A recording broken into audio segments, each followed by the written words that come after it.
Alright, I'll be honest with yous, I still haven't seen Fast and Furious 1 through 6. Yeah, as of this point, the only Fast and Furious movies I've seen are still the ones I've reviewed, which are 7, 8, and 9. I did watch a recap video though that recapped the entire series before I saw this new one, and not gonna lie, it actually really helped.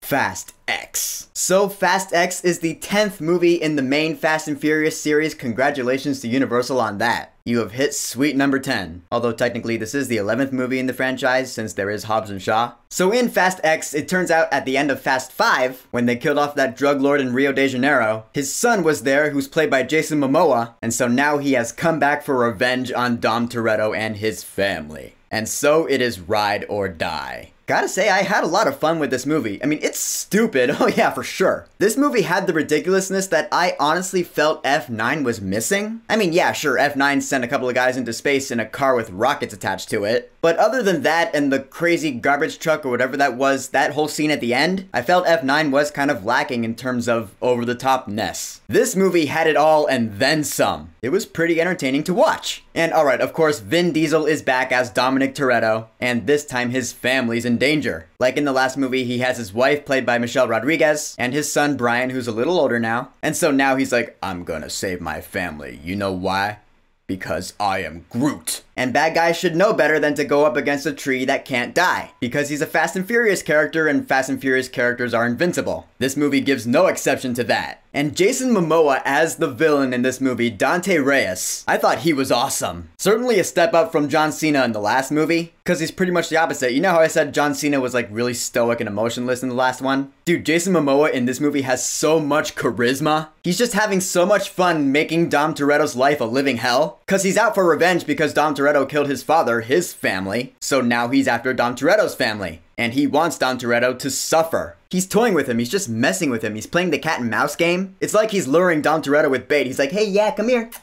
Yeah, he's that kind of character with all the charisma that Jason Momoa just naturally has as an actor. He was great. That being said though, John Cena is back in this movie as Dom Toretto's brother Jacob, and he does have more personality this time around. I saw his Peacemaker definitely come through, because he proved to us as Peacemaker that he can be really funny, and he did bring that personality into his character now in Fast X. I enjoyed watching him when I could see him. I'm sorry, I couldn't resist making that joke. Brie Larson plays a new character to the franchise, and her character did take some time to grow on me, but she did grow on me actually. I surprisingly liked her in this movie. Also Alan Ritchson, which is funny, because now this movie has two actors who have both played Aquaman. I like that coincidence. And I liked his character in the movie too. Now, like I said, this movie does have all the ridiculousness that I felt F9 was missing. From the get-go, this movie starts off with a strong action scene that is pretty ridiculous. And so right off the bat, I was like, alright, cool. I'm entertained, let's do this, Fast X. And then there's a scene, you've heard about it by now, with the bomb. Yeah, the big old bomb from Dark Knight Rises that's rolling throughout the city. At a point, this scene got so ridiculous and crazy, I was having so much fun with it. I mean, it's stupid, oh yeah. Check your brain at the door when going to see this one. Cause it honestly reminded me of like pinball. Like this rolling bomb throughout the city, it was like getting knocked around like a pinball and it's not detonating. So many things happened throughout this one scene alone where I was like, that is just not fucking possible.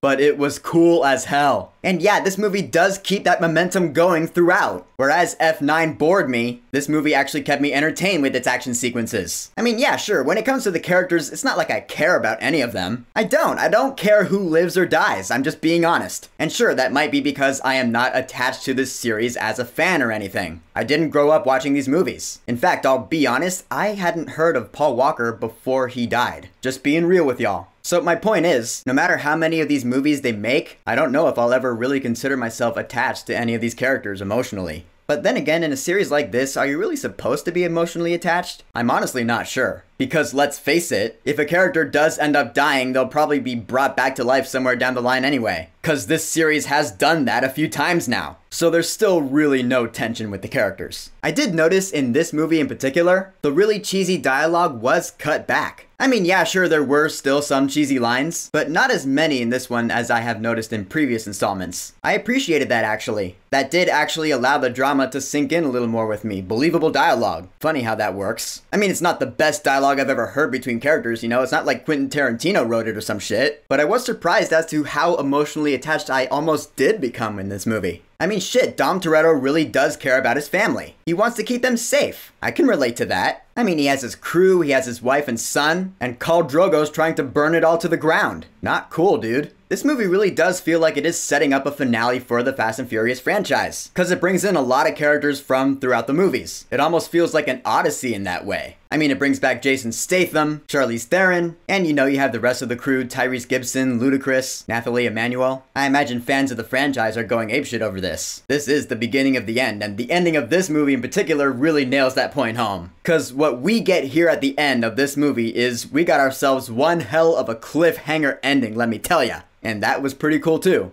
As for the music in this movie, well, I like that too. It is more of the same hip-hop stuff that you know from the series, but I guess it all comes down to my enjoyment of the movie itself. The music here was a vibe, especially in the credits. You know, the credits are going, you got a song playing. That song was a banger. I wouldn't mind listening to that again. So in the end, Fast X, I enjoyed it. It's dumb, it's stupid as fuck, and I do wish I cared a little more about the characters, I really do. But the fact is, I do not. But the action sequences in this movie are killer. Such a blast to watch, and some of the emotion and the drama surprisingly did land with me. I know, it's a shocker. For Fast X, and once again I mean this in a good way, I will say, wait until this movie's at a discount price, then go see it. And there is a mid-credits scene, which I'm sure is going to be really cool for fans. There might also be a post-credits scene, but cards on the table, I didn't really care enough to stick around to find out. That's on me. So, Fast X, have you seen it yet?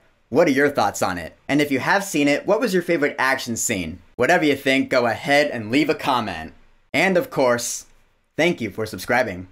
Peace!